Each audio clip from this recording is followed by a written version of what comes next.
And, like if my husband had, let's just say he had a big, huge year and he won a $200 million settlement, which by the way, he didn't and hasn't. And he said, here's $1 million, put it into your company. And we had a good year. I wouldn't go say, well, let me go look in the books and see where that money came from. Let me call up all the other lawyers. Let me double check. I'd say, thank you. I'm going to go buy myself a diamond ring. I don't care if the business has any money. You know what I'm saying? So I have a hard time with people piling on and piling on and piling on when they don't really know. I mean, I'm not saying she didn't know or she did. I'm saying you shouldn't assume that someone that doesn't have a background in law and finance and doesn't have access to their company's business, no matter how many forms they sign, because your husband puts your tax form in front of you, you sign it. Do you go call the tax accountant? Do you call all the places and ask where the money was paid? You sign the form. I just don't think people should assume she knows. Based on that, I don't think they should pile on. That makes sense. What about, did your husband know Tom Girardi? We both knew him sort of, but not close, but we had seen him at legal events and, he was very highly regarded, which is another reason why you wouldn't, suspect anything. I mean, I just don't think anyone was suspect. Now, there are people, if you're close enough and if he did owe money, there were probably some people that did know, but they might've just chalked it up to, see, when you have civil litigation, you have to fund your own cases. So when you go to the bank, you get $20 million. Usually it's to fund that case, knowing you're going to get a payoff of $50 million. So I think most people said he's in between cases or he's putting all of his money into the next litigation. I don't think they thought of it as him being a fraud. I just don't think they did, because there was just no, I never saw anybody raise their hand and say, the Better Business Bureau, let us inspect your business. I didn't see any law officers say, raise your hand. We don't want to take our part of the money this year. Let me check your money. I didn't see any of that. And it doesn't mean it didn't happen, but I don't think if it did happen that she saw it. Right. I mean, she could have shown a little more empathy towards the clients. She has said it and she has shown the empathy, but she's got such a guard up. And she's so defensive that is not the message that permeated. And that's, I think, the damage she's done for herself.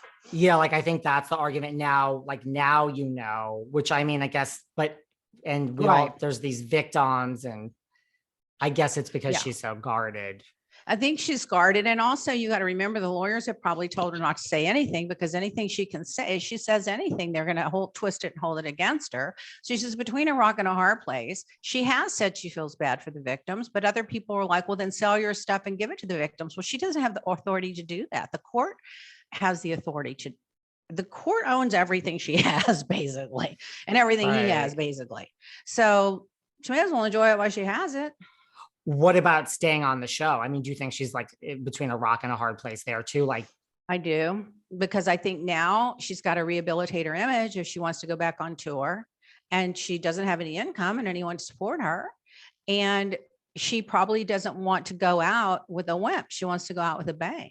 She wants to get her side of the story out, redeem her, self, show everybody she's not a cold ice queen, and go out and build a career for herself. What else? She has two choices, three. She can do that, rehabilitate herself and have a semblance of a career, some money coming from her show, some money from her tours, or she can just live a poor, simple life and work at Home Depot, or she can marry some guy with a bunch of money. I mean, those are basically the choices she has. I mean, I don't know. I guess you take the one that makes you the happiest. For me, it'd be making a comeback and having a career. That's what I would prefer to do. Me too. My second choice would be broke in a 1-bedroom apartment with my dogs. And the last choice would be marry somebody who couldn't stand to have their money. That'd be like the prison of all prisons. It sounds great until you're in it, right? And then you're like, what am I doing here?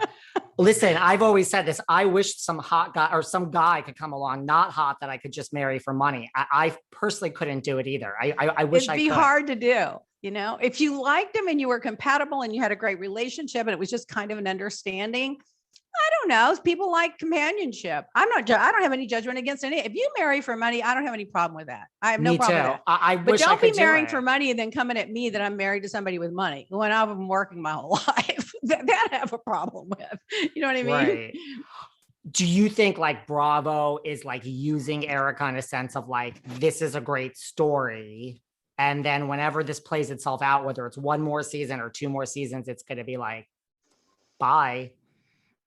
I will say this. I know the people at Evolution are not that person. They are not that is not who they are. They are not users and losers and abusers. They are not. They protect and take care and nurture their talent.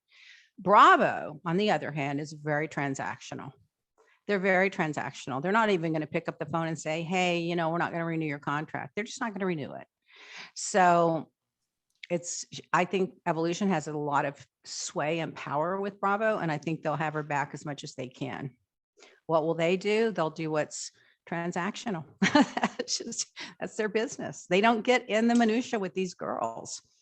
That's one. And then true. And then the Jen Shah thing is a different situation because, okay, we don't know, but I agree when it's federal, they don't just come after you unless they have a lot of evidence.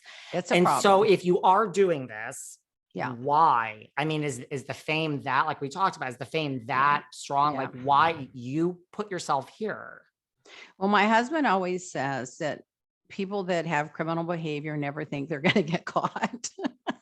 And I think that with Jen, if it is criminal, and it may not be, it may be 100% legitimate, and she could have had somebody that was doing all the dirty work, and they're making her take the fall.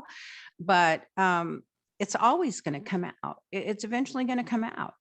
It's like newsflash. There are a lot of criminals. There are a lot. There are. Before we move on and talk about your business, two final questions before we talk about Lea Black Beauty. God. Well, you don't even have to talk about it. Talk about whatever you want to talk about. This is your hour.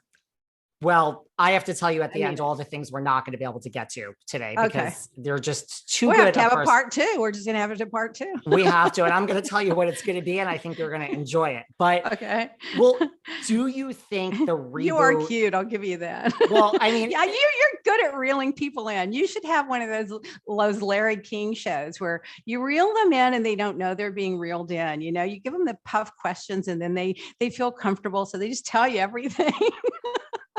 That's you. I have pegged you. Well, I'm right. Okay, well, two things. One, I have been told that before. And two, I mean, you are married to one of the best criminal defense lawyers, Mr. Roy Black. And let's forget, I am a lawyer. So that's right. When you're a lawyer, it is in you somehow. Were you a criminal or a civil lawyer? Or really, what did you specialize in? I mean, you're not going to believe it. I specialized in corporate tax. So does that sound fun to you? It sounds boring. You should have been in entertainment law. You'd be good at that. I would have loved, I mean, I have no interest in going back, but I would have loved to be like, and then like eventually like an agent. Yeah. I would have loved to. But I have to say, I've said this before, I would have loved to, no regrets. I love what I do now, but I would have loved to have been a criminal defense lawyer. I think that is so interesting to me. Honestly. I always like fighting for the underdog because there is always two sides to the story. And a lot of the people, their behavior is not consistent with who they are. People make mistakes and they screw up, but that doesn't mean that's who they are.